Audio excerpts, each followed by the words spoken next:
Test, test, test.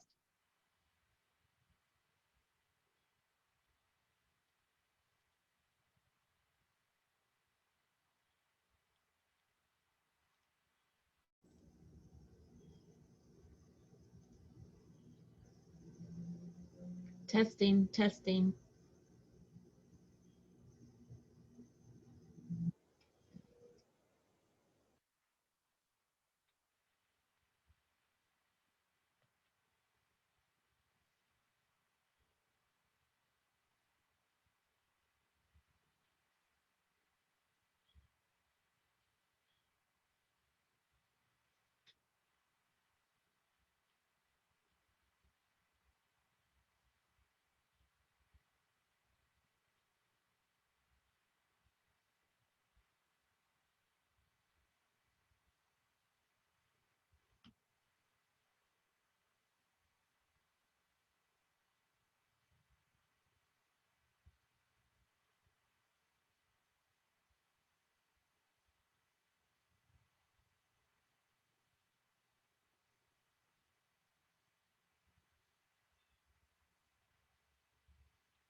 Okay, guys, we'll go ahead and get started. Was waiting for maybe a few more people to join us, and they may pop in here. Doesn't sound like you have audio. What? He said it doesn't sound like you have audio, but I can hear you. Oh, okay. Well, Maybe it's me who can't. I can hear you too. I can hear you. I can hear you too. okay. Well, Galen, is it any better?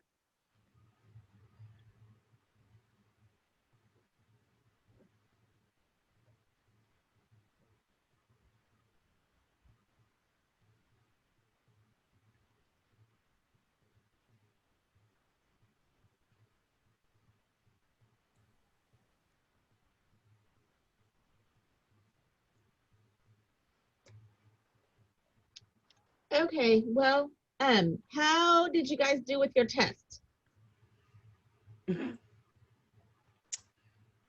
Fine. Okay? Okay.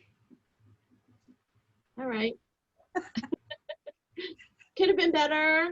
Could have been better, yeah. Okay, so preparation wise, do you guys think the training is probably the best thing for you to do now that you've seen the test? Yes. Okay, Yes, I do. I think that's, yeah. So the way that I have this class set up is so that we learn it as we do the textbook project. We then are able to do several of the steps as we go through the training. And then we learn more as we do it the third time doing the homework project. So hopefully by the third time, you guys are getting some of these tasks down. And then you always have that training back available to you. So if it's ever not open after the due date, always just shoot me a text and I can go in and make that available, because my intent is to make it available throughout the end of the semester. So once you guys are ready to start reviewing for your final, you'll have it out there available to do. So I would always suggest reviewing those trainings, and you'll get to the point where you'll open up one of them and you'll be like, okay, there's 20 tasks in here. I know how to do 10, 12 of them already, so I'm just going to focus on the ones that I don't know. And that's what I would do instead of going through all of the trainings again a second or third time. You can always Will it just go grade back. us again? I'm sorry, what? So if we go through the training again, will it grade us again? No. Or will it grade me? Okay. I mean, if you like, there's a couple of students that were not able to get one or two of them done just because of the trickiness of getting the mouse to select and things like that. So you might see the grade in Cengage, the MindTap gradebook. You might see that grade change if you were able to go back and make one of those work for you that you didn't get before. But most of the time when I know there's an issue out there, I just give the people credit for doing it because I know that there were some issues. So now if you only did like 3 of the 20, then you're not going to get credit for anything but what you do. So but yes, it will adjust the grade if you didn't have them all the way done before, but otherwise it's not going to change the grade. Okay. Then the other thing is when you are in Cengage, those applications that are on the right hand side, there's one that is note cards, and that's probably one to kind of go back through and review kind of some of the terms. It's mainly those terms that you kind of learn throughout as you're reading. And so again, some of those you'll be able to just you can hide them once you know them, and so you can just review the ones that you need help with. So those are probably the two best things, unless you're a textbook person and you like to highlight and go back and review that textbook. So, but that would be what I would suggest when you're getting ready to do testing. So, but many of my students will attest to you that you really need to do the homework for this class, at least most of it, some of it. If you don't do any of the homework for this class, you're not going to pass the class. But I think I told you guys that last week. So, so just make sure you're getting most of it done. I know there's going to be times where things don't work out, but okay. Any other questions or concerns about testing? Okay. Did you guys have any problems with the lockdown browser thing? I guess not. I didn't hear from any of you. So, okay. All right. Well, we'll get started with the Excel. Let me go in here to sharing my screen.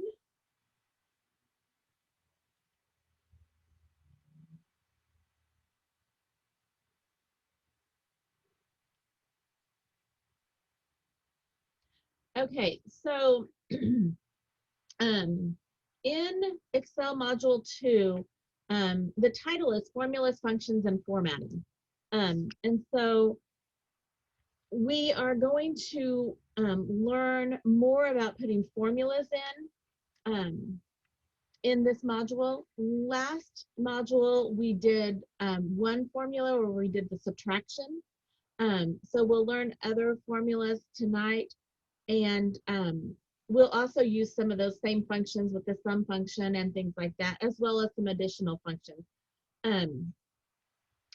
We will also learn some different ways, different things about formatting, in addition to just the changing the font size, making it bold, etc., and things like that. So then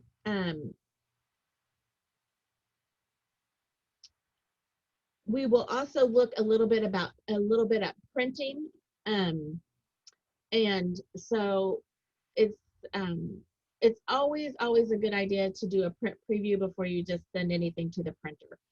Most of you guys probably know that, but the thing about printing with an Excel spreadsheet is if your spreadsheet is not fitting in the area of your print, then you can end up with crazy number of pages, because what it'll do is it'll put one row on pages all the way through, or it'll put one column on pages all the way through. And so I'll kind of show you a little bit about how to maybe work with getting that to help you know that, help you adjust it so it's not crazy printing for you. Okay, so what I have here, and I know this looks a little funny because I got rid of some of this formatting stuff, but this was the final one. I went in and I took out some of the stuff that I'm going to show you tonight. So we're going to create this salary report, and I will say again here at the top, you have the end result, what it should look like. Please do not just put those numbers in there. Please make sure that you are using formulas as it tells you to, because you'll find not only in this chapter a little bit later on, but in the next module as well, that if you don't use formulas and you make adjustments later on, then you're going to have to go through your worksheet manually and make adjustments throughout all of it.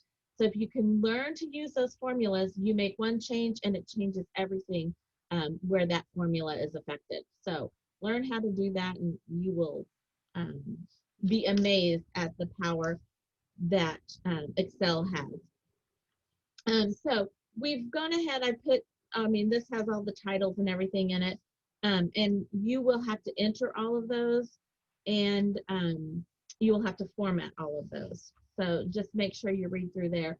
The one thing I will show you, I took out D3 and E3 Those should be, this is going to be hourly.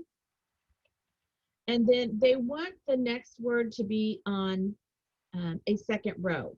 And we know that if we press our enter key, that it's just going to move us down to one row below. So to make one cell have 2 lines of text, you are going to use your Alt and your enter key, and then it will move your insertion point down to a second row in that cell. And then once you have that, those next 2 words typed in, press your enter key or your tab key, and you'll see that it goes in those 2 rows. And so, okay, sorry, that goes over here. So if you make a mistake like that, you can just take your 4-headed move, whoops, let me grab it again, 4-headed move arrow and drag it over, and then I'll go back and do this one correctly. This should be hours worked. Again, Alt Enter, and then type your second line in.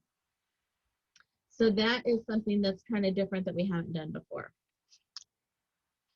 I will tell you, again, there's lots of,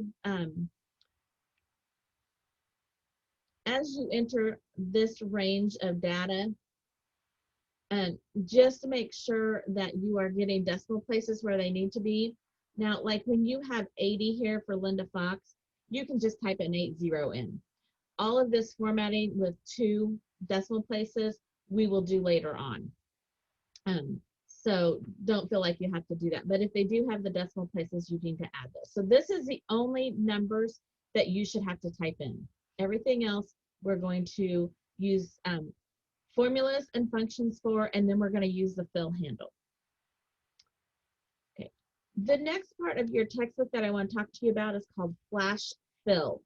And I will tell you that this works, this is a really cool thing, and it works fairly well most of the time. I think some of the issue that students have had before is they'll do the flash fill now, and then they'll go back later and they might see that an employee name has been spelled incorrectly. And so when they make that adjustment to the employee name, they don't go ahead and make the adjustment to the email that's been flash filled. So let me show you how this is done. You have to type in a couple of pieces of information. So we're going to type in our first email address is going to be the first initial of their first name and then the last name. And then at example.com. So then we'll have to go down to the next one and we'll do the same thing, lfox at example.com. Except I didn't type example right. Okay. So now that we have both of those things typed in there, and they want us to stay there. So they want us to stay in B5 where we just type Linda Fox. Then we're going to come up to our data tab on our ribbon, and you will see, I got to find it over here. Over here in our data tools, there is a button that has a little lightning strike by it, and that is called your flash fill. So when you click on your flash fill,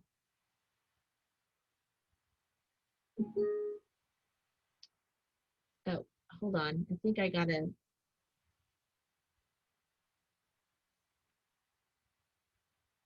okay, I think you have to select these, but if I'm reading in the textbook, it doesn't tell us to do that. Okay, did I type something wrong? X-A-M-P-L-E. Oh, sorry, I have to do this. There we go. You gotta get it right. Okay, again, I'm not seeing where it tells you to do that.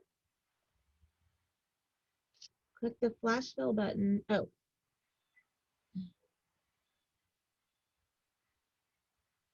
All right, so I'm not seeing in your textbook where it tells you, let me undo this, after you have typed in these two emails, then you're going to select the column where you want the rest of those to go. And then you can click your flash fill and it will put those in. Now, here's where you need to kind of watch and just go back through here and look, because if these are not matching up with the name that's in your first column, then it will count you off when you go in and submit it into the Cengage for grading. So just make sure that you have, you know, the first initial and then the last name.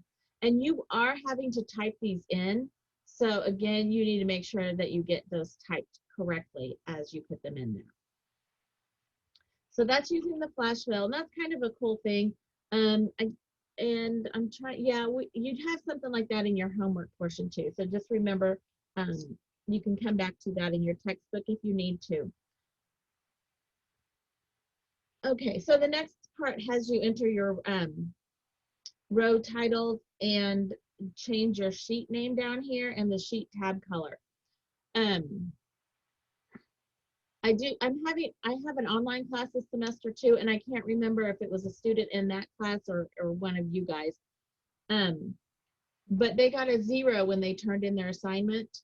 And they're like, I have this all done. Why is it giving me a 0? Well, like if I would look down here in salary report, they had left the R out of report, like the second R, not intentionally, but so if you get a 0 on a portion, or if you are doing a chart, adding that chart title, and you don't get any credit for any of the chart stuff, go back and look at your sheet name for that and make sure that it is spelled correctly. The next part of our textbook talks about entering a formula using the keyboard, and they have you do this a few different ways. So the first thing they have you do, let me just go through here and take these out. So they have us enter our formula in F4, and what we're figuring there is our gross pay. And any of you that have had a job should know how many hours you work and how much you get paid per hour is going to give you your gross pay. So to create that formula, they show you in your textbook that your gross pay is equal to your hours worked times your hourly rate. And then they give you all the rest of these. That is a little confusing for some students because they're like, what do I do with that? You will see that in your homework as well. It will kind of explain to you what you're doing in text format, and then you kind of have to convert that to Excel language. So our hours worked is found for row 4 is in D4. So you can then either, if you need to write on a scratch paper or whatever, if you have a textbook and you want to make a note in it, you can. So hours worked is going to be the cell reference D4, and then the hourly pay rate would be the cell reference of E4. So you kind of need to start thinking in Excel language here as you're working through these. So to type it in, remember we always have to start a formula or a function with an equal sign. So you would type that, and then you would just type D4, your asterisk is your multiplication, times E4. Now, you might notice as I'm typing that in there, I am not using capital letters. You do not have to capitalize letters when you are doing data entry. It will automatically change them to capital, but you don't have to have them there. So now if I press my enter button here, you'll see that my gross pay shows up. To do the federal tax, they are going to give you a number that you have to do some multiplication with. In this case, it's 0.26. And then you also have to multiply your dependents by 22.16. Now, I can't tell you right now where those numbers come from, but years ago when I took an accounting class, I could tell you where those numbers come from. So whoever does payroll will know that information. Don't just think that you have to know that off the top of your head to be able to do this or to be able to do testing. Those numbers, as well as the state tax, that's given to your payroll person. So that's just added information that we have here that we need to create our spreadsheet, but we don't have to remember that knowledge for later on. The second way that we can enter formulas is what's called using the point mode. And I like this mode because it cuts down on any data entry errors that we might have. So over here in G4, we will, to do our federal tax, we are going to have to put in equals, and then you can type the 0.26 or you can type 0.26. I think it will transfer, or it will change it automatically to the 0.26, but I don't think you have to type that in necessarily. And then we're going to multiply that times what we have in parentheses, which, remember back from our algebra days, we have to do what's in parentheses first. So after we do the open parentheses, we are going to type, I think, did I go to me? No, okay. Or I'm sorry, we're going to click this time. We're going to click in F4, which is our gross pay. And then we need to subtract C4, which is our dependents. And then we are going to multiply, so another asterisk, by 22.16. And then we can close our parentheses. So this is how they figure your federal tax that you have to have withheld from your paycheck. And so again, when you get ready here, you just click in the F4, type the minus sign, and then you can click over here in C4, and then finish up your calculation. And you will need to make sure you put a parentheses in at the end. Sometimes it will give you a message and say, do you want it to do that? Sometimes it will do it for you automatically. I know when you're using functions, it will do it for you automatically. So once you have that formula, you can either press your tab key, your enter key, or the enter button up here. And then you can really decide how you want to enter the rest of those by using the keyboard or by doing the click and type. So the next one would be equals 0.055 times then our F4, which is our gross pay. So our state tax is a little bit simpler than our federal tax. Oops, sorry. If you do this, which I do this frequently when I'm going in to show people how to edit formulas. I click outside of it before I'm done with it. But I was actually in editing or entering mode here. So it's thinking that I want to add I4 to this. And that's not what I want. I need that to multiply times G4. So when you have that moving marquee, you can click anywhere and it will multiply times whatever you click on. If you are like, oh, that's not what I want to do, you can press your escape key. It'll take you out and then you can just delete and restart. But if you know where you need to click, you can just go back and click there and then either press your enter key or your enter button here. The percent, this is a little bit different. I think we talked, I know maybe we haven't done division. I can't remember what I did yesterday, let alone last week. So, so to do our percent of tax, we are going to add our federal tax and our state tax, and then we're going to divide our gross pay by that. So we would type equals, and then let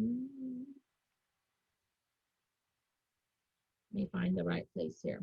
G4, whoops, hold on. We got to have a parentheses there. So then we're going to add federal plus state, and we'll close that parentheses. And then we're going to divide, and that's the forward slash, by F4, which is our gross pay. And then when you click your enter button there, you'll see the percentage show up. Now, again, these percentages will show up as decimal places. So 0.26 will be what you see, because it's going to show up decimal places only rounded to 2 places, maybe 3 places. And so you'll change the formatting of that later on when you get to the format section of this. And then your net pay is going to be your gross pay. I would do this in my head, but I'm going to make sure I do it. Equals F4 minus open parentheses. We're going to add the federal and the state tax. So this one, it will add the federal and state first again, and then it will subtract that number from your gross pay.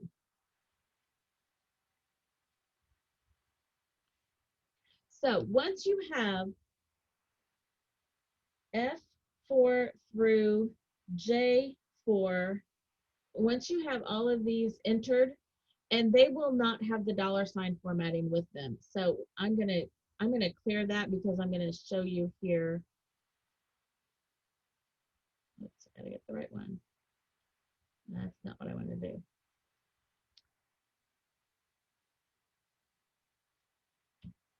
Okay, so this is what you'll have. You will have all of your data put in here, and then you're going to put these numbers in.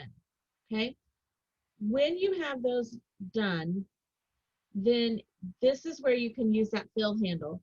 So you would use your black arrow, or sorry, your black plus sign, and then you can fill all of that down, and it fills all those numbers in for you. Now you see this is unformatted, so it looks really a mess. And so then whenever we do the, I'm just going to undo that so it looks a little bit nicer. When you go through and do all the formatting, it'll make it look much nicer like that. So use that fill handle once you have all of those in, and you don't have to do them one column at a time, but you could.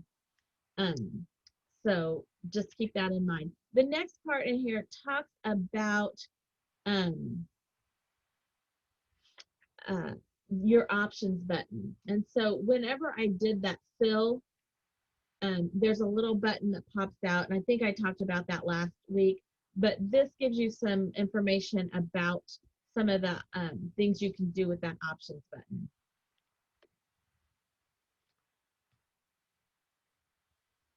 The next part of your textbook shows you about totaling this row down here. Now, you'll notice that we didn't total the hourly pay rate because we don't need to total that. That's not a number. You also don't need to total your dependents. So you're just going to total the hours worked and then the gross pay and the withdrawals there. The other thing is the tax percent. You cannot add up the percentage of tax. I guess that's a mathematically impossible to do or incorrect to do. So if you do add or get a sum for your I-13, you need to, oh no, what we're going to do is we're going to copy that. So this is what you'll do. You'll have to remove the, if you have a sum in there, you will have to come back to I-12, and then you're going to copy this formula. So you'll just take your fill handle and just drag that down. So now this is going to have the G13 plus H13 divided by F13. So that is what you have to do for your percent, your tax percentage there for the totals row. You will also have to put the hire date in over here. I forgot about that. When you look at your textbook, they give you the employee name and this information, and then just to the right of your hourly pay rate is your hire date.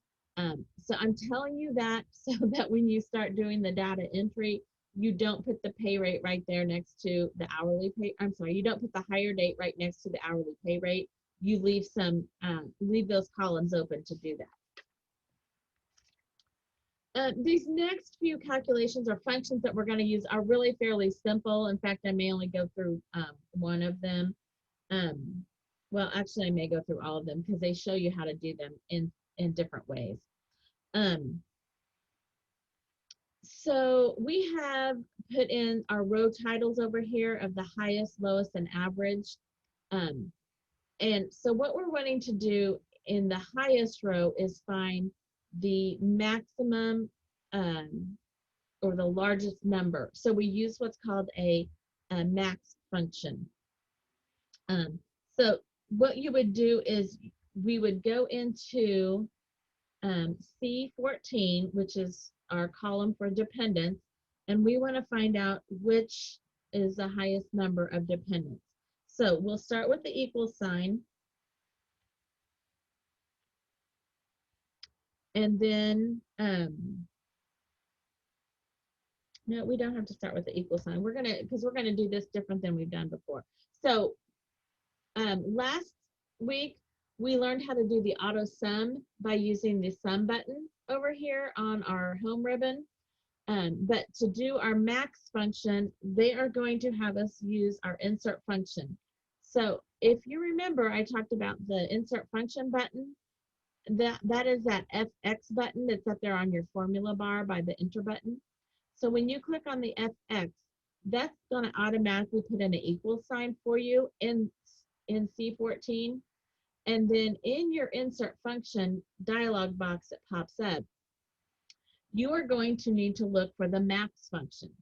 Now, it typically comes up with this most recently used, and you might see it in that list.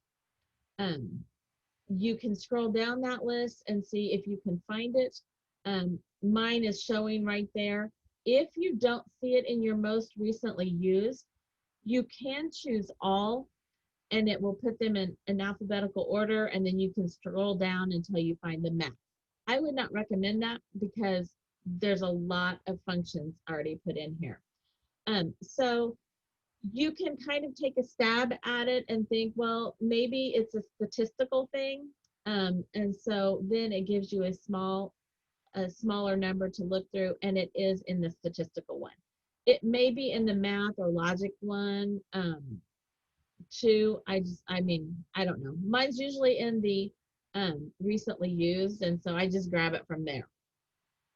So if we click on the max function, the nice thing about the insert function button is it steps you through the process, but here it gives you an explanation of what's going to be done.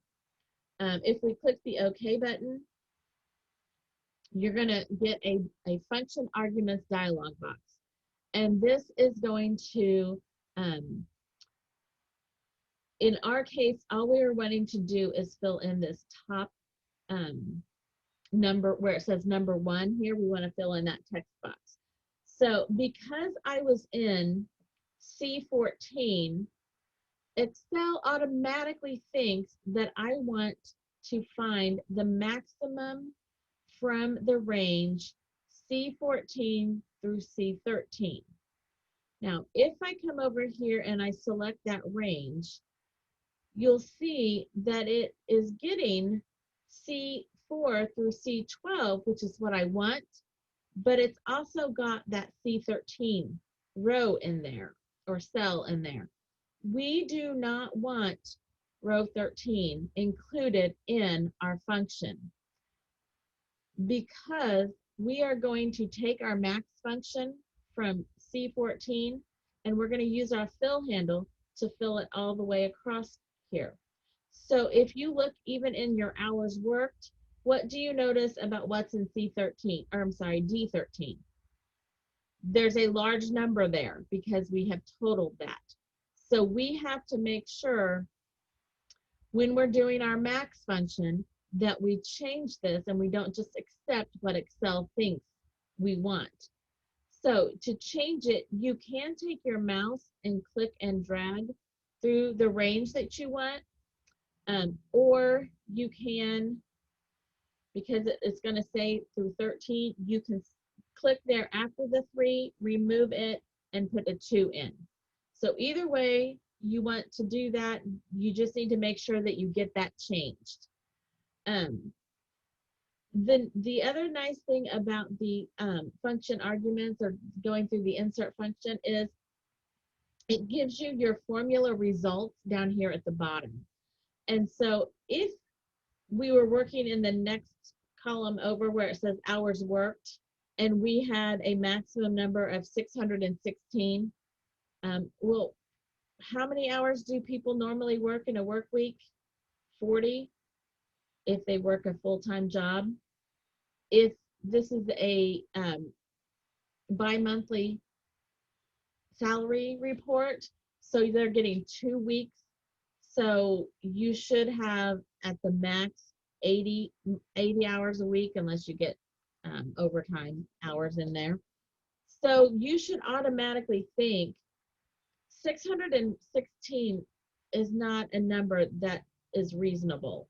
And so that should help you know to go back and look at what you put in as your arguments here for the maximum field that you're going to do. So we've got that changed back to 12. And it tells us our formula results will be 3. By looking at this column, we can tell that, yes, that is correct. So we'll click the OK. And then you would use your fill handle to move that all the way over there, which you can do all 3 of these at the same time. So I'm just going to wait and do that. Now, for the lowest, this is going to use what's called our min function. And they have us do our min function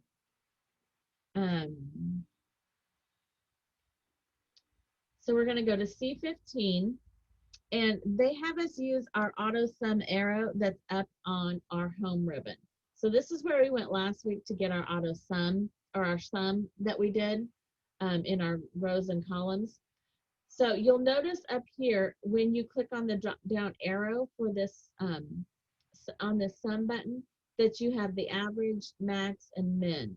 Well, we want the lowest, so we're going to use the min function. So all you have to do is click on it, and then you can look up here in your formula bar and down here in C15, and it tells you that it's going to return the minimum of the range C14. And that is not the range where we're wanting to look, right?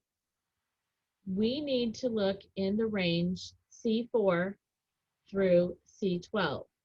So again, this isn't set, this is just automatic. We can take our mouse, come up here and choose C4 down through C12, and then you can press your enter button, and it will give you the results of that. Now, I kind of hinted here at these last 2, you have to make sure what you put in this very first column in C, in column C for the highest, lowest, and average, you have to make sure those numbers are correct, because when you use the fill handle and fill this all the way across, if they are wrong here in column C, they're going to be wrong all the way across. So our average, so we use the insert function for the first formula here. We use the sum button, which gave us a few options that we could choose from that way. Now, I will tell you, if you click the more functions over here, it takes you to the insert function dialog box that we were at before. So another way that you can enter a formula is by just typing it in. So you can start by typing equals, and then if you just start typing AVE, you will see several of the average functions pop up. And once you see the one that you want, you can just double click on it, and it will put the function in there for you. And then for you to get the arguments put in, you can either type C4:C12, or you can move your mouse up here and click and drag through the range that you want. And then once you have that, you can click your enter button, and it will give you the average. So those are 3 different ways that you can go about putting functions in. And then once you have all of those, I would highly, highly recommend that you double check your work and make sure that those numbers match up with your end result before you use your fill handle to fill this all the way over here.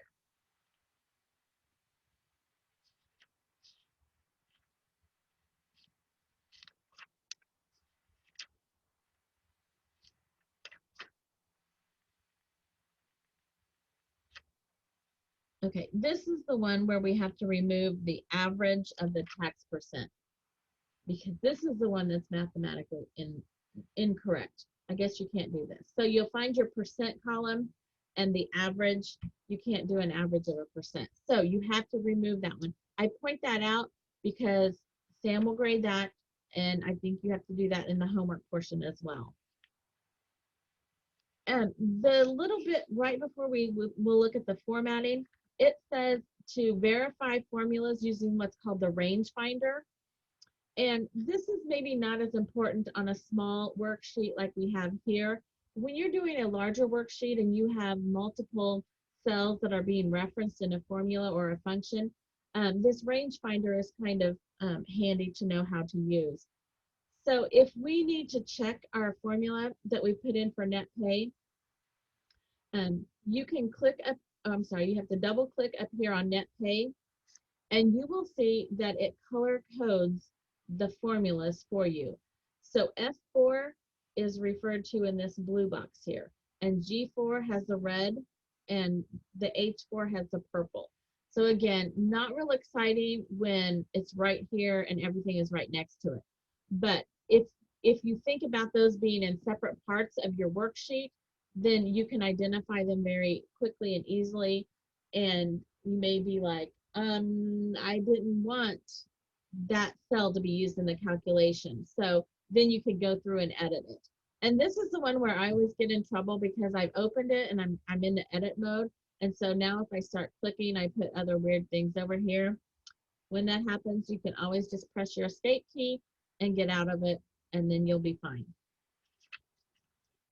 All right, so we'll go on to formatting. We'll look at some of the formatting stuff. They have you change the workbook theme. Remember, it's very important to do that. If you do not change that theme, your colors will not be right when you go to change the colors of your fonts or outlines or whatever. Then they also have you, let me scroll up here and show you. Remember, we did, we merged these cells and centered, and you'll see that there's some shading in the background of that as well. We'll do the cell styles like we did last time. You'll notice here that these have a certain cell style that I would have to replace since I removed them from those 2 in the middle. Going in and formatting your dates, which you've done before. And we also did apply the accounting number format and the comma format. So you will need to do that, the comma number for what is up here. Remember, you can just use the $ up here to get your accounting number format. You will use, for the parts in between what has the $, you're going to use that comma style. So remember and make sure that you do that. We are going to learn another financial formatting, and this is called currency style. And the biggest difference between these are the placement of the dollar sign. And although in real life, it's probably not as important to have the dollar sign in a specific location, for what we are doing in SAM and the Cengage training, we have to make sure that we use the currency style for this lower portion here where we are going to format our highest, lowest, and average. So to apply the currency style, we are going to select E14 through H16. And then you also do column J. So you would hold your control key down and come over here and do this column J. So once you have your selections made, then you can, let me see here. Yeah, they have us do the number dialog box launcher. Remember, that's in the lower right-hand corner, which will bring up our format cells box. And you want to make sure that the number tab is selected. Typically, if you click on the alignment tab, it's going to open up with the alignment tab already selected. If you click the font dialog box launcher, it's going to open up the font tab. So since we were in the number, it should have automatically opened up the number tab. But if you're not, just make sure you click over there, and then you'll see the currency option. And so you'll see different choices over here. You want 2 decimal places. You want to use the symbol, the dollar sign. You'll see there's all kinds of other symbols that you can use there. But this third one is the one that gets most people in trouble. They forget to select how they want their negative numbers displayed. And we want them to be displayed with black font with a parentheses around them as opposed to a negative sign. So once you have those 3 settings and you're in the currency category, you can click your OK button. And so now I'm going to show you these 2 cells. If you'll look at those 2 yellow ones, what you notice about the dollar sign is on this top one up here in E4, it is all the way at the left edge. If I make column E wider, that dollar sign stays at the left edge. So this is called a fixed dollar sign. So if you are asked to use a fixed dollar sign in your formatting, then you can use the accounting style format that's up here in your number portion of the home ribbon. If you are asked to use a floating dollar sign, that is the one that is always right next to the number. And the position of it changes with the width of the box or the width of the cell in regards to placement in that cell. It always is going to be just to the left of the value, but it does move. So the Miss Reese, yes. I'm sorry. I have a question. So with the dollar sign to the left, will that, like, if you want to move to the next line, will that automatically move to the next line, or will the fixed dollar sign? How does that work? I guess if I'm asking the question So correctly. if you wanted to apply it to the lines below, okay. If you have the formatting applied, if I had it applied here for the gross pay, because that's where my calculation is, and I use the fill handle to fill it down, it copies that formatting as well. Okay. So, but typically it is only, it is used widely that only your top row has dollar signs with it. Okay. And then your total row will have dollar signs. Everything in between does not have dollar signs because it just makes it really busy. I mean, if we did that for all of these, it just makes your spreadsheet that more filled with information that you don't really need to have there, because you can tell from row 1 that we're talking about currency, and then down here that we're talking about currency. So the biggest thing with the fixed and floating is that they present both of them in the textbook. I can't tell you that one of them is used more than the other one. I think it's a personal preference. But if someone is particular about having the dollar sign always at the left side of the cell, you need to know how to do that. If they want the number right, or if they want the dollar sign right next to the number, then you're going to have to use that currency style. And I'm just going to, for kicks here, see if I apply this currency style. Yes. So you could apply the currency style from the list here. The problem with doing that for the work that they have you do in the textbook and the homework is by doing the list here, you are not getting the option of making the negative number to be this black with parentheses. And that's the catch for the SAM project. That you have to know how to go in and use that dialog box to set the settings the way that they want you to do it. In real life, if you need a negative number and you're used to seeing them in red font, then you would have that setting. If you're used to just seeing them with a negative sign in front of it, then you have that setting. But for this particular class, you have to learn how to do both of them. And you kind of need to know the difference between them and the difference of how to go get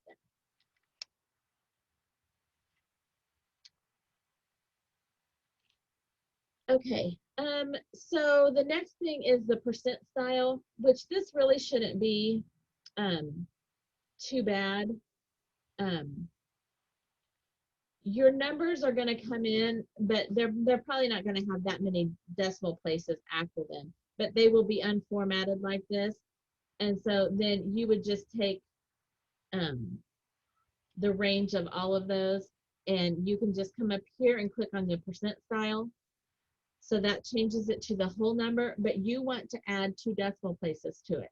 So that's where you would come up here to your number portion of the home ribbon, and you have the increased decimal place, which is going to add decimals, and then you have the decreased decimal place. And I don't know if it's just my brain, but those arrows kind of mess with me, but I just know the one on the left is increased. It'll add decimal places. So if you want to add 2, and the other side takes them away. So that's your increase and decrease. The next formatting that they show you is called conditional formatting. And this is a really cool tool if you have a use for it. This is something that we are going to use for our hours worked column. So we may need to be watching the number of hours that people are working in this 2-week pay period. Somebody that's working full-time should have 80 hours. But if you have a student working for you and they can only have 20 hours of work a week, then you need to be able to monitor how many hours they're getting in this 2-week pay period. So this conditional formatting is something that can help you do that. So to use conditional formatting, you need to select the range that you're wanting to apply this formatting to. So we would select D4 through D12 because that's what we're wanting to format with the conditional formatting. Once that is selected, we'll come up here to the Style section. This is on our home ribbon, so you should see it. We'll click on the Conditional Formatting. You will see that there are preset formatting, lots of them that are already set. So you can just highlight the cells that are greater than, less than, whatever. You can make data bars, you can do colored schemes, and then once you set those, then you can set the range of those too. Like you can specify what you want. We're not going to use any of those. In the past, they have done use an icon set with the arrows or the dots or something like that. So you might use something like that in the homework. I can't remember. But what we're going to do is we are going to use a new rule. And so we're going to set this one up on our own from scratch. And the biggest part of being able to go back and do this later on is to remember what rule type you are wanting. And if you think about these as you read through them, they will make sense. But if you're someone like me who just glances at them and is like, I don't think that's what I want, and then I'll just click on something and try it out, which is a good way to learn, but it's also a longer process sometimes. So we are going to format only cells that contain whatever our information is based on the rule that we're going to set down here at the bottom. So cells that have a cell value that is greater than, and notice how the rule changed. So it was between, so it would be between 0 and 10 or whatever. But we want it to be greater than, and we're going to put in 70 here. So we have our rule set, but now we have to set the formatting. The rule is set, but if we look at our preview here, there's no format that's set. So we have to click our format button, and then we are going to make sure that the font tab is selected.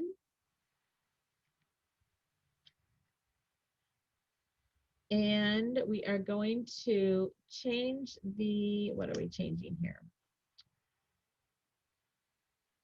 The color, we're going to change that to white.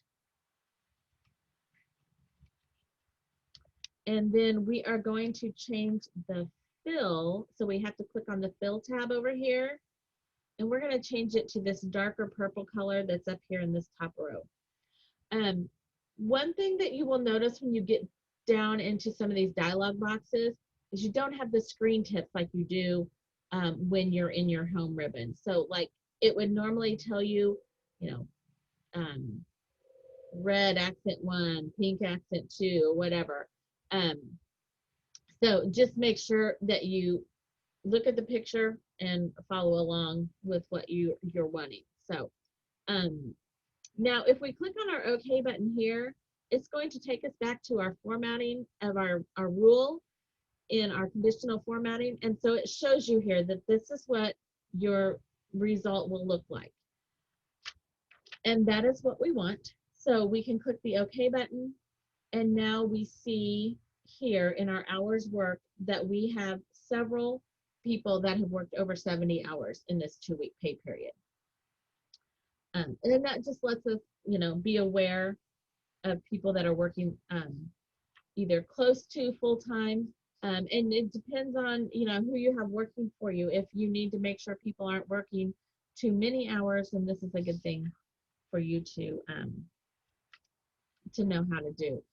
There is a table in your textbook that talks about the conditional or the operators that you can use for conditional formatting, the between, the not between, the equal to, which you guys have probably used for some other things, but it kind of explains those a little bit there. Okay, I'm going to get rid of these yellow things here because this is not what we want. All right, so this is more like what it should look like.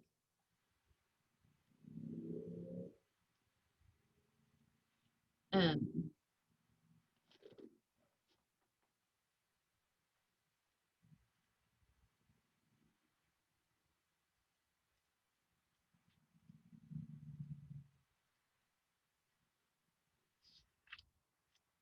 Changing column width and row height. We talked about column width last week, I think, where I showed you how you can go through and double click between those. Row height, um, you can kind of do the same thing. You can click and drag with your mouse, and you can double click to get it to expand to the highest that it needs to be. Now, if they have you set it to a certain height, which I think sometimes they do, you can do a right click on you have to be on the number for the row, or you have to be on the column letter for the column. But when you do that, you will get a menu that shows you column width, and you can set that to 12 or whatever it needs to be. Same thing with your row height. I think they have you change the height of 13 or 14, one of these. You can set them specifically to whatever number it is you want to go to. Or you can fight with the mouse and go up and down like this until you hit on exactly 23 or whatever it is they're wanting you to get. So that's changing the row height and column width. Next part is checking spelling. I will talk about printing. So always a good idea to do that print preview.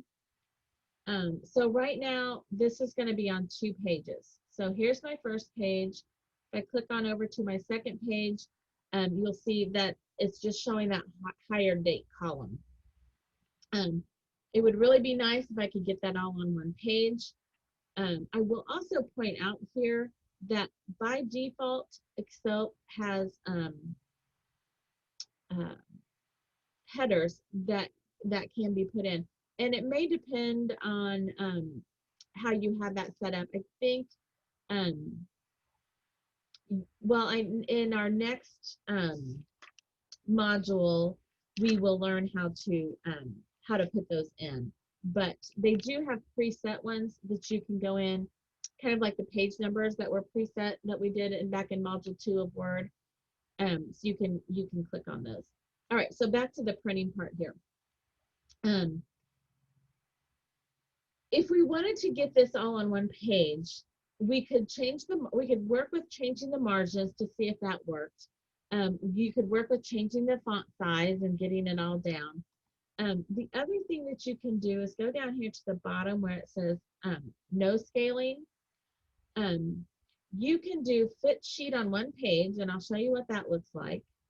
So that brings it down. You can see everything on the one page. Previously, when I have done that, it makes it about as big as this area right here, and there's no way you can read it because it's so tiny.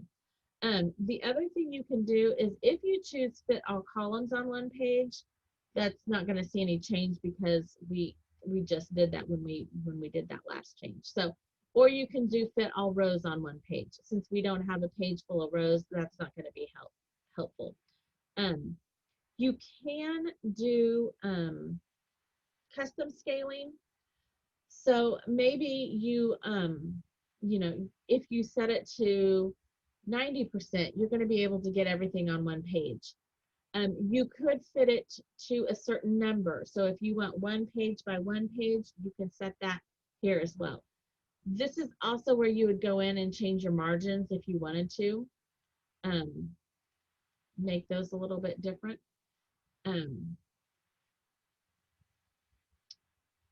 So you can do a lot of things here in the print preview area. And so that's just a few ways that you can make some changes to try to get your worksheet to show all on one page. The other thing is it will print by default your active sheets. We only have one active sheet right now, but whenever you get into like your homework projects where you download that start file and it has that first worksheet that kind of has your data in it as far as your name and that number that's automatically created for you for that particular project, um, you wouldn't probably want to print that. Um, so if it were an active sheet, that's what would print. If you wanted to print all of the worksheets that you have in a workbook, you could choose print the entire workbook. And then if you had multiple sheets, it would print all of those sheets. And then you also have the option to do a print selection, which I don't think they show you. I think that's in the next module where we'll go over that. Oh, my bad, I lied. This is where we talk about putting in our headers. I almost missed that one, sorry. So you can see here, well, before I had all of this changed, to do your margin, or I mean to do your header and footer, you will go to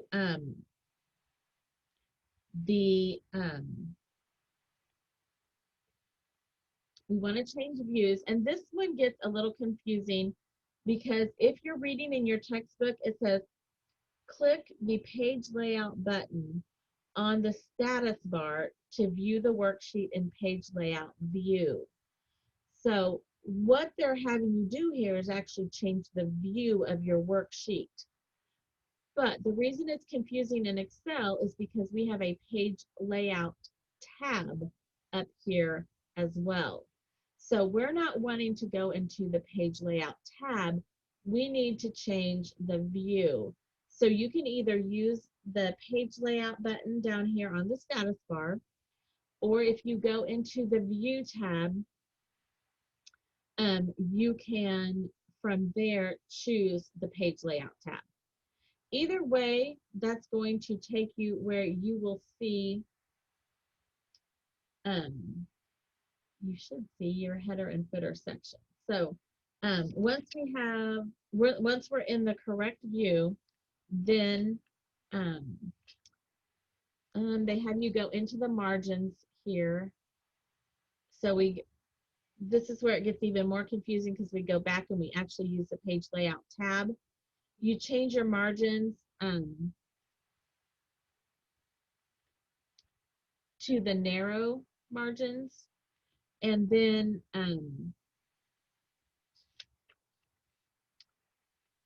we'll have to scroll up here.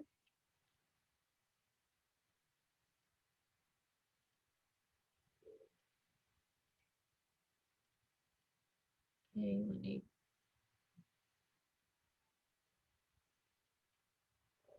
okay, I don't know what I did there, but I had something that was missing. So you should be able to scroll up, and that will let you see your header section. And then this, so they have those header sections already set. They have a left section, a center section, a right section. And you go into the middle section and you type the person's name and that they are the chief financial officer, which is what I just took out. So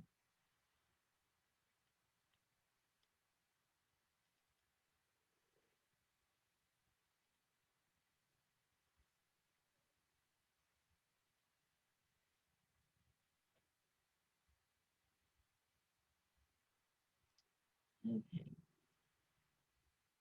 I need to go here. So make sure you're in page layout view to be able to put your header and footer, or your header in this case. So then you would just type the person's name here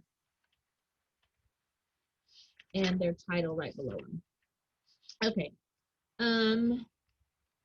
Also, the thing about printing, which I just about forgot to tell you, is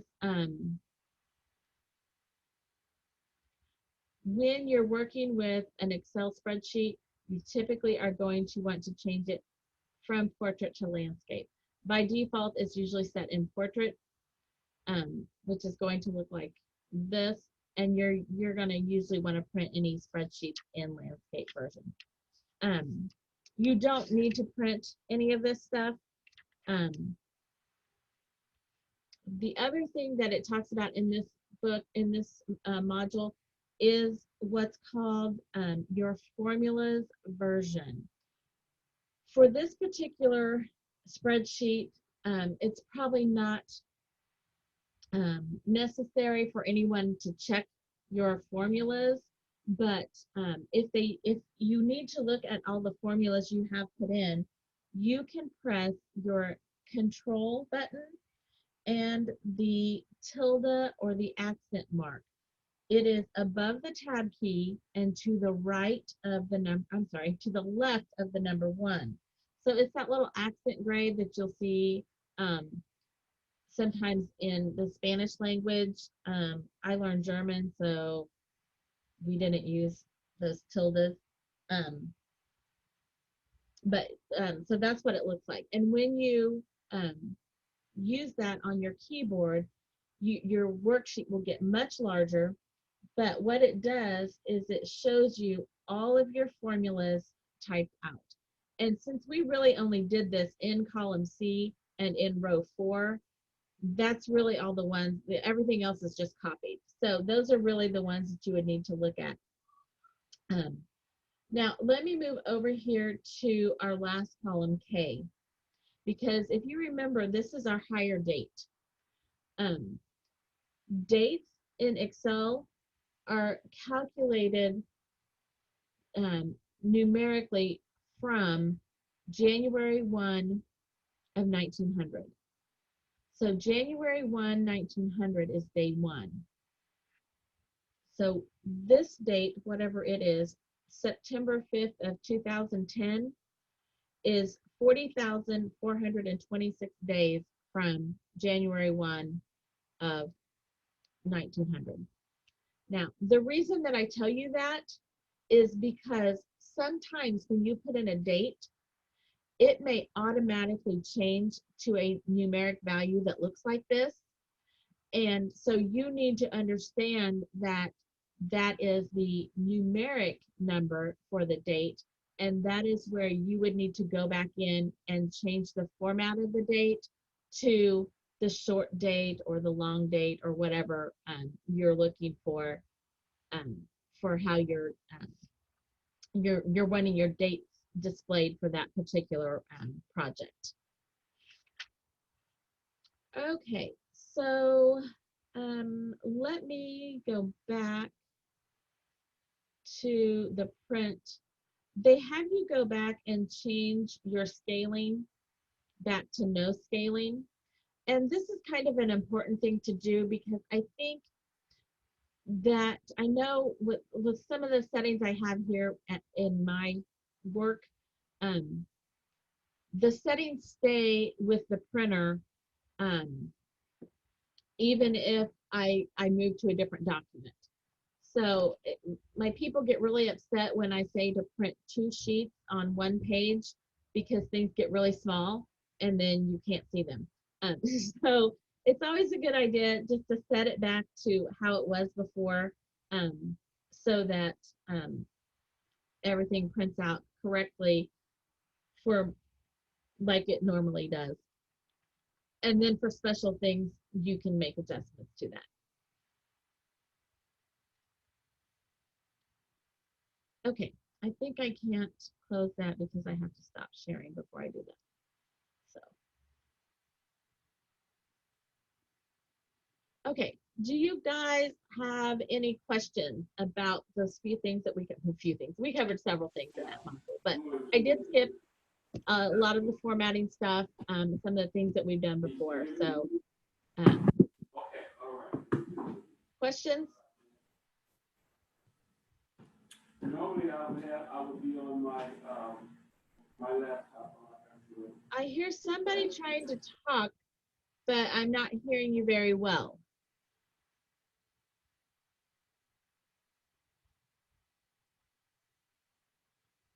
Okay, well, maybe somebody just had it was background noise or something. So, okay, if you don't have any questions, If you want to spend this time working, feel free to work.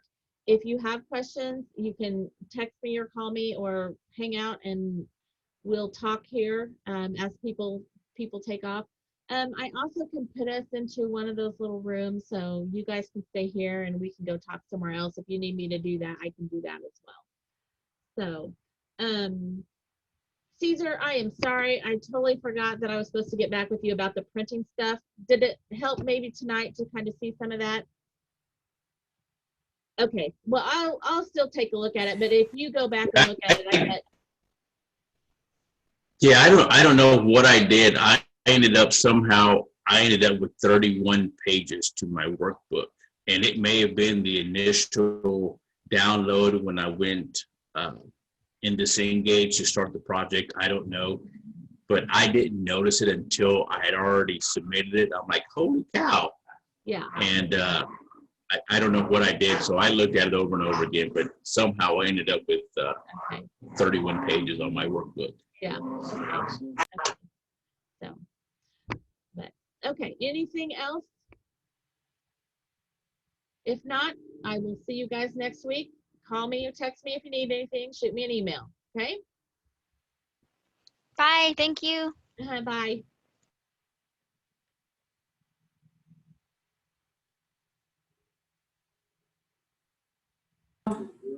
For my the Excel, you said I had a question about the sum information. Okay. Now, but either way, so I stopped it and then I tried to jump past that part and do the rest or whatever, but still that didn't work.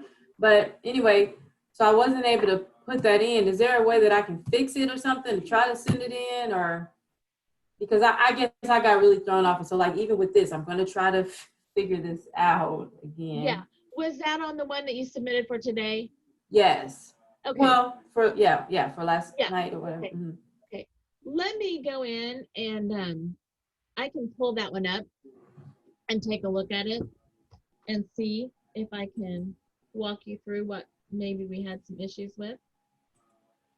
It looks like, I guess I obviously don't understand the sum part. I mean, when I did it for the first part of the project, it was fine, but then look at it. Yeah, and I will tell you, well, hold on. It'll make more sense if I have a sample. I'm gonna try to pull it up too. Just a second. Let's see.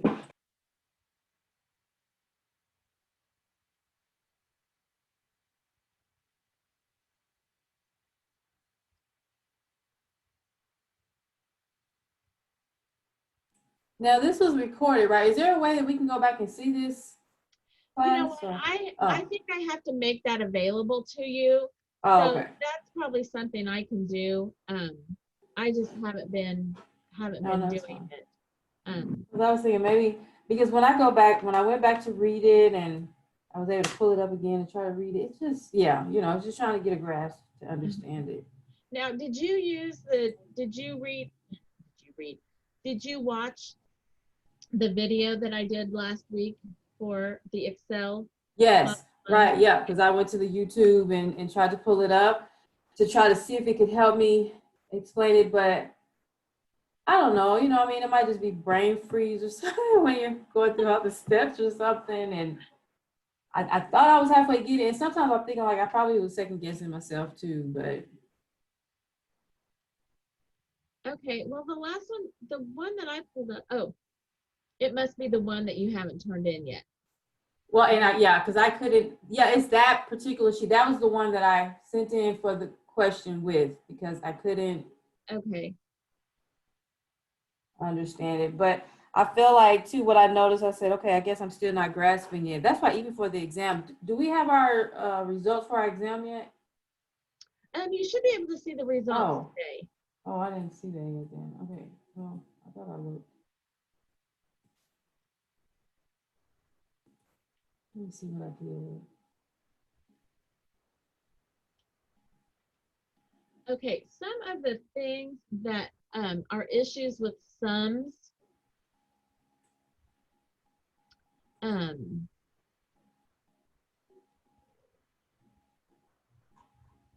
are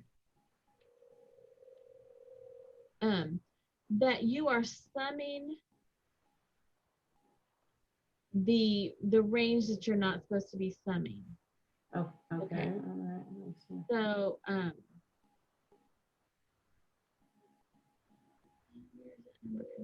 general expenses.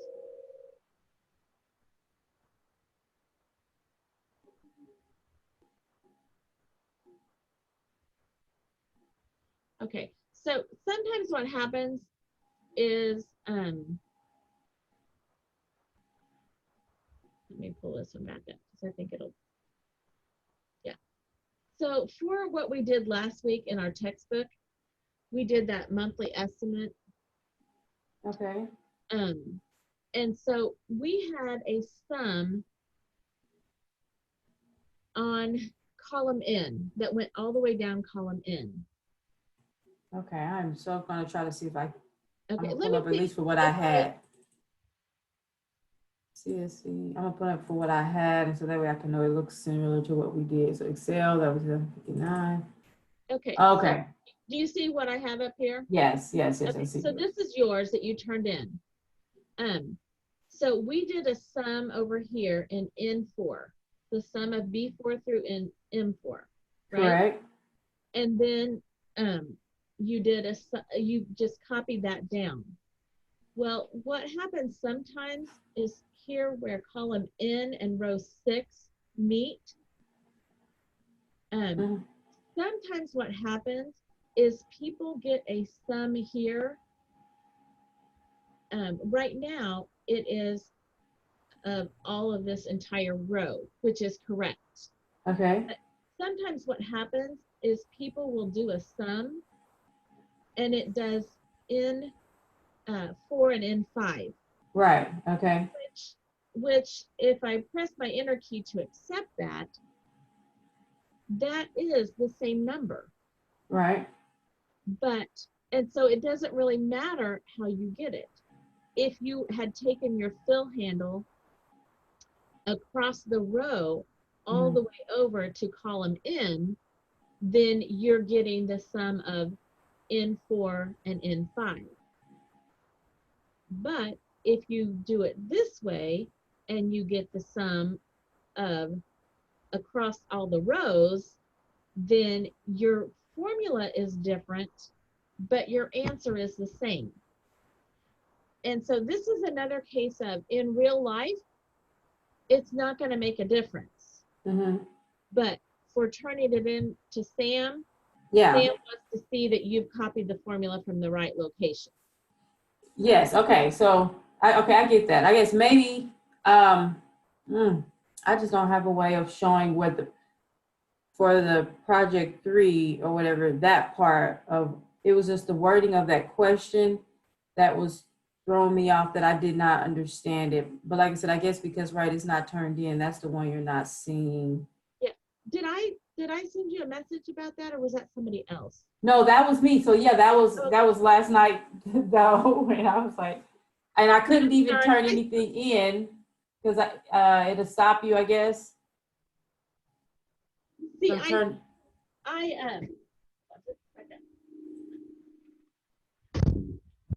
I see my emails during the day and I'm like, oh, I need to go respond to her, and then I get busy and I don't get it done. So no, yeah, so but that's why I was like, at least if you'll be able to set it so I can go in and try to do it.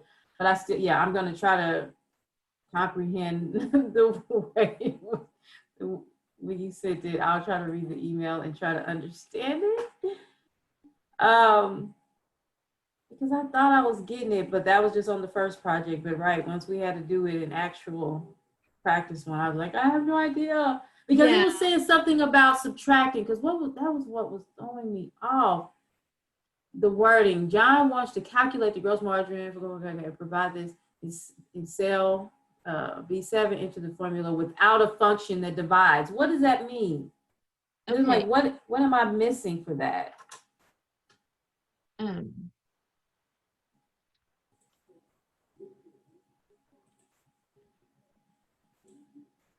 okay, let me put that up. I don't even need this now. Okay. So what they're wanting you to do is there's probably a function that Mhm. lets you figure out what the gross margin is of something. Okay.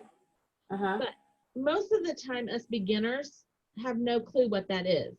Yeah. So we're have to come up with our calculation like they did here. So, and this is where I think sometimes the instructions are not as helpful as they need to be, and they get in our way because of Okay. the way that they're worded. Okay. Um, So Josh wants to calculate the gross margin for the year to date.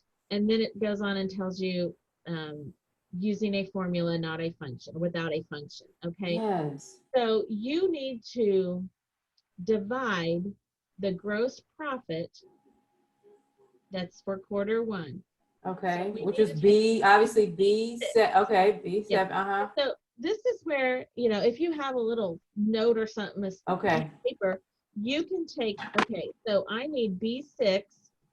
And for me, I learned long division.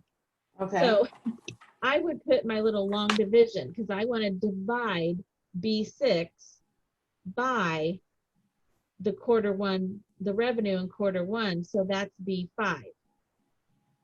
And I would put Right. that out to the side in my long division Mm-hmm.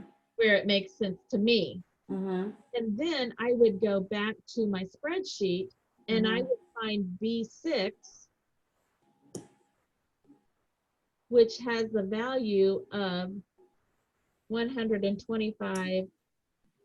125,500. Okay. And then I'm dividing it by B5, which is the 1,000 or sorry, whatever that number is.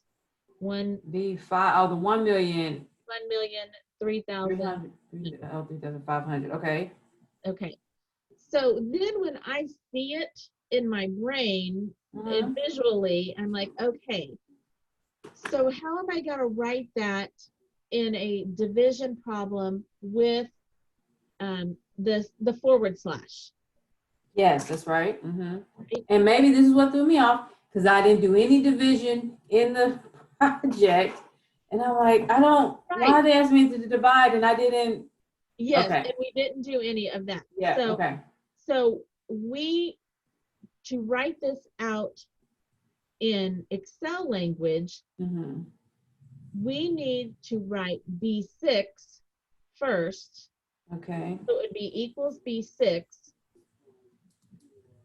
divided by B5.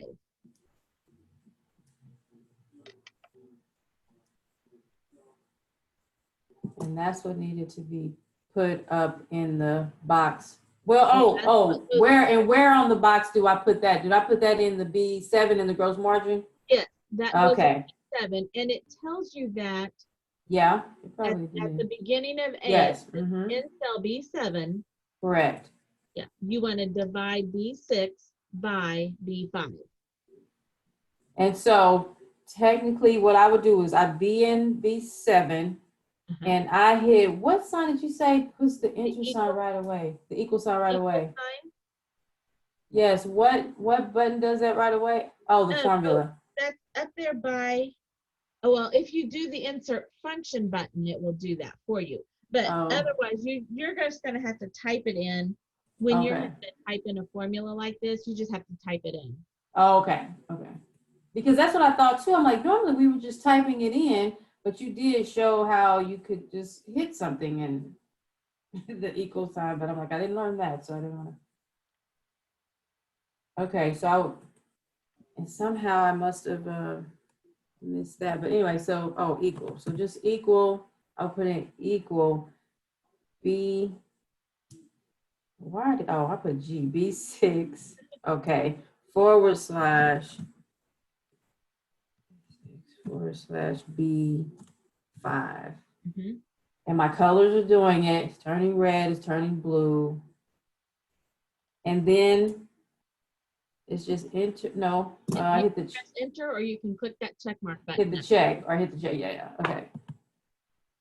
Which is the 12.1. Okay. So then, if I would have did that, I would have did that. Okay. Then fill in C7.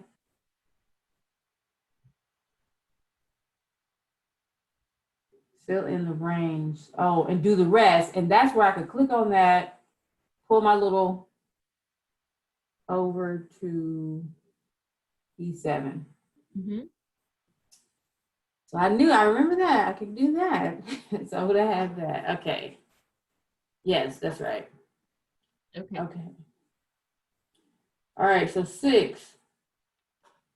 Okay. John needs to sum the cells for each Pennsylvania region for the year to date. Provide this information as follows. In cell 10, enter the formula. Cell E10 matters. In cell E10, enter a formula.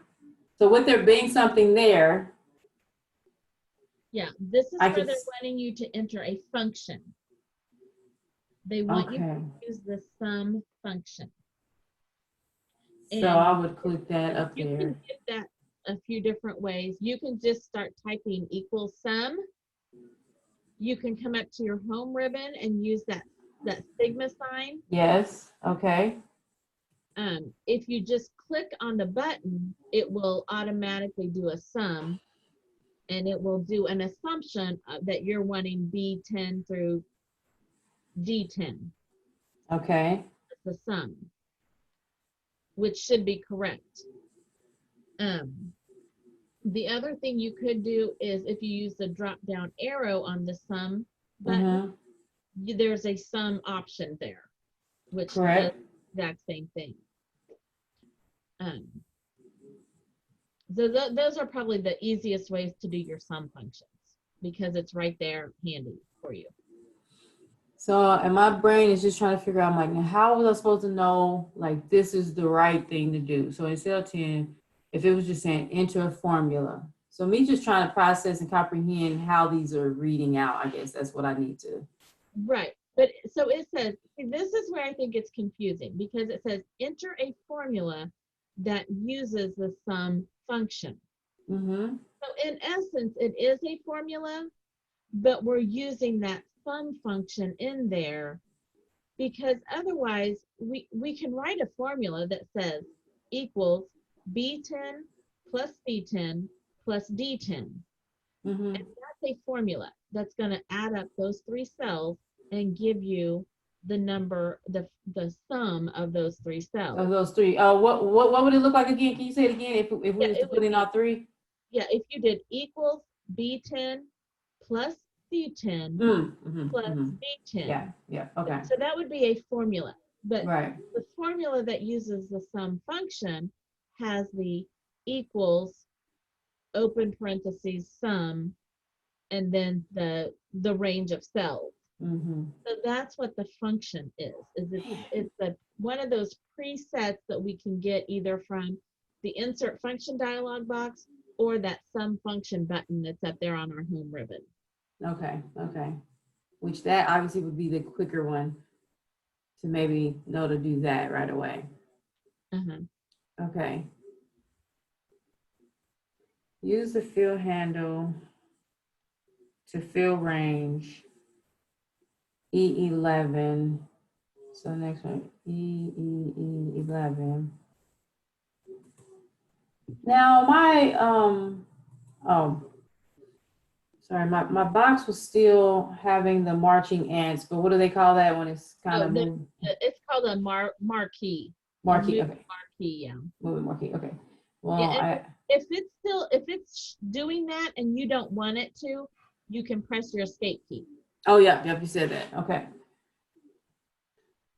I hope that's right. Okay, so now let me go back to this again.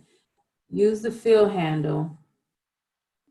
Oh, just to finish the rest. That's all it was saying, right? Yeah. So if I wanted to do the rest of that, Yeah. then it'll total it to, oh, I did it, but it went blank. So that means I must have did something, a step wrong. Let me go Okay, back. so well, just go back and try it again. Yeah, I think I did. I did a undo. So the total should be 696. I think I'll have to look at it later. And Yes. now do the It's fill. 6.7. Oh, that is, okay, yeah. So then, okay, now I can do the fill handle. Oh, it didn't change. Okay, Or so unless it was right. Is the go- next answer 1,099,099? Then the next one 311,000? yes, yes, Oh, that's okay. correct. Maybe it did it and I just didn't see it when it changed. Okay. Yeah. I mean, so yeah, I mean, like I said, some of the stuff, I mean, like I know I'm kind of picking it up along the way, but then some of it I'm like, oh my gosh. And I will say, um, and it may just be whether we're right-brained or left-brained or whatever, I don't know. But if I were someone who had never used Excel and I try to read the directions written the way that they're written, I mean, they make sense to me now because I've done Excel for so many years. But I find them to be very confusing to people that have not been in working with Excel, or maybe they're not a math or a logic person Yeah, because who, this is coding, really. I said, this is Yeah. coding. I so yeah, you just have to make sure, and that's why I tell students, go to a piece of paper and write Okay. it out in longhand like you were doing division or subtraction, because Okay. those are the two most difficult ones. I mean, multiplication, it doesn't really matter if you have 2 times 4 or 4 times 2. Right. You're going to get the same answer. But if you have those flipped in subtraction or division, you're going to get a total different answer. Correct. Okay. I'm going back in. I will. Okay. Well, I'll make sure that I open that back up for you so that you Okay, can yes. go ahead and get that one submitted. Now I'm trying to go look and see what the exam was. I didn't see the grade. I did see grades for most of my projects, but I guess I didn't see the exam. What's computer concepts quiz? Let me see. Even though I feel like I know I did not do well, but I feel like I knew a lot of the answers, but still, like I said, it gives you the 3 chances, and I was trying to think it through or whatever, but I'm getting used to it now. I'll learn how it kind of words it, but I don't see that on here though. I don't see my. So if you go into your progress tab, that's a green circle looking thing. Okay, so go back through Syntab. You know what? I'm on Blackboard, and I went to my grades. Oh yeah, it won't be, your report won't be in there. It will Okay. just be your final grade that's in there. So yeah, Okay. you'll need to be in the Cengage site, go into the progress. Yes. Then when you see your word exam, you should be able to click on the score,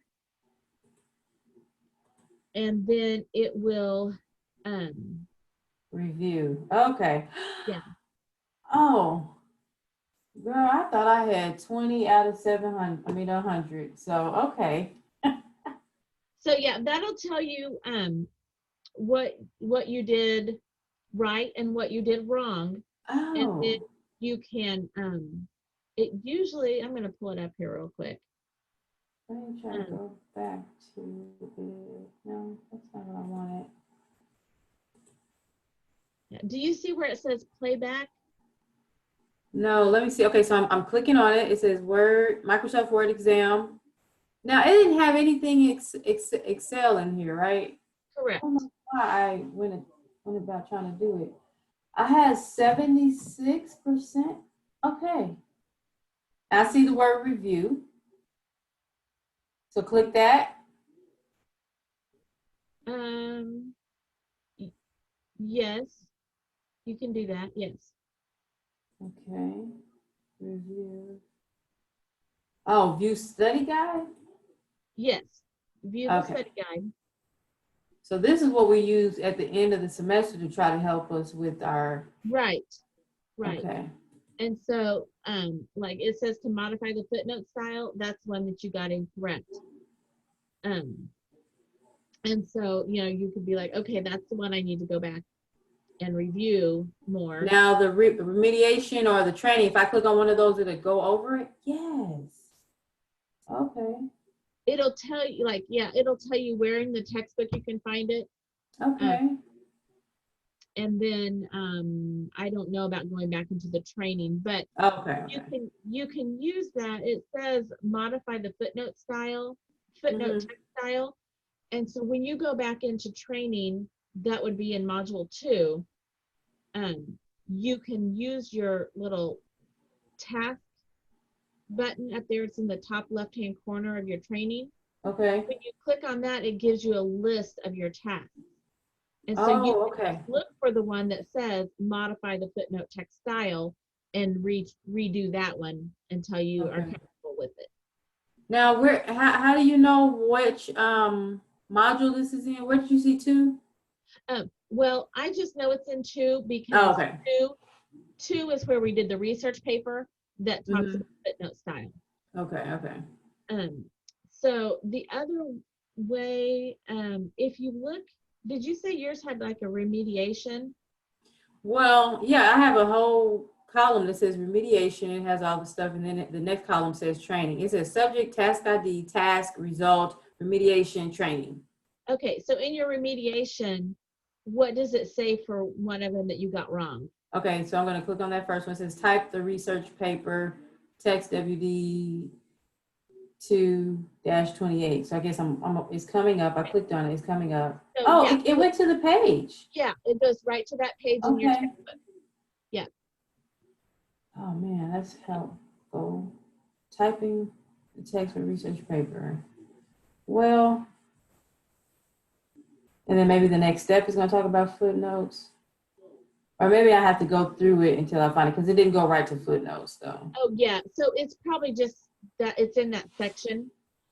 Nice. Like you knew, you said that. Yeah, you knew that. If you click the training one, it should take you into the training. It'll take it actually, what it will do is just take you, it will bring up that one specific training task. Okay. And that's what that's what it looks like I'm waiting on. It's going back and forth or something. So maybe it's having to sort through it. And I like those little ones too. Those training ones are helpful too. But well, when we're in it, but we can't go back and look at this. We have to wait till afterwards. Okay. All right. Well, that was helpful. I mean, 76 is not great, but I'm just saying, I thought I did way worse. I just knew I was way in left part with this one, but it's not as bad as I was thinking. Okay. Because I am learning a lot. I like it. It's just, it takes a long time. It takes a long time. So, but I'm learning a lot though, so I appreciate it. Okay. That's good. Okay. I think that's it. Thank you so much for staying after class a little bit here. Let me know if you need anything else. All right, will do. Thank you. Okay. Have a good evening. Good night, you too. Bye. Bye. I gotta go find Zoom.